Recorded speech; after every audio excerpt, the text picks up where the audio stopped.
Hello everyone, welcome to Straight to VOD, the number one place you can get movie reviews for movies that no one else is talking about. And today we're going to take a look at the psychological horror film, Art of the Hit. Art of the Hit was directed by Galen Collin. This is his second film, with his first film being Blood, Sand, and Gold. Now, when I first saw the trailer for this film, I was kind of excited because I saw it and it looked actually pretty good. And that's because I watch a lot of VOD films and, sometimes the production and the quality, especially the acting, isn't that good. Art of the Hit looked well filmed, it looked like the production value was really high, and the acting seemed pretty decent. Again, something you don't really see with these VOD films. So I sat down and I watched Art of the Hit, and I don't know what happened here because everything was set up so nicely for this one. And it's weird because the movie starts off really well. It's setting up this story and the mystery behind this band that once was famous and is now trying to get back to the top and find that hit song that will bring them back into fame. And the movie does a good job of setting up all the characters so you can get to know each other and, see if you like them or not. For the most part, I think that the band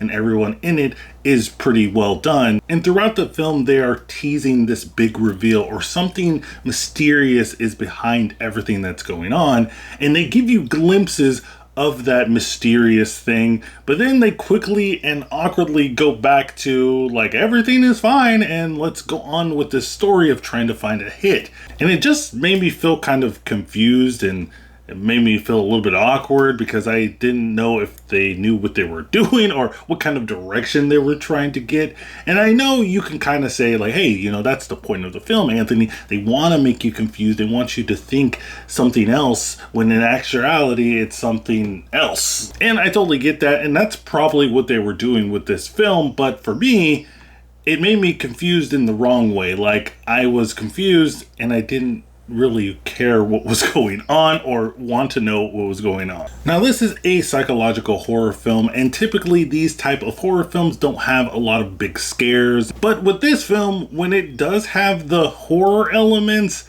they're not that scary. They're not that good. And of course, horror and scary, what is scary and what is not scary, is all subjective. Not everybody's going to think certain things are scary and whatnot, but dang. In this film, some of the scares that they have in here, the spooky stuff, it makes a straight-to-VOD Scooby-Doo film look like it's The Exorcist. What are we gonna do now, Velma? There's no food, no clean clothes. I haven't painted my nails in 2 days. And there is one scene in this film where I thought that the movie was going to take a turn into finally getting into the creepiness and getting into the spookiness, where they do a kind of film style change. And I was really excited about that. And then they do it, and it lasts for like 5 minutes, and it's back to the normal style. And they kind of don't really touch on that style or transitioning again in the film. And I was kind of like, dang, they could have done something really cool here. And that's kind of the feeling that I got with this movie, is like they'll give you little hints and pockets of little creepiness or mystery going on there, and then they'll just say, nope, actually we're gonna focus on this song here, which is not a bad part because the music in this movie is actually probably the best thing in here. If you're a fan of like the early 2000 pop-punk bands, if you were into that kind of stuff, you're gonna like the soundtrack to this one. If you're into the Red Hot Chili Peppers or the Used, stuff like that, this is going to be kind of the music that you grew up listening to. But talking more about the lack of scares and like creepiness in the film, it just feels like that the producer was like watching this while it's being filmed, and they're like, okay, cut it now.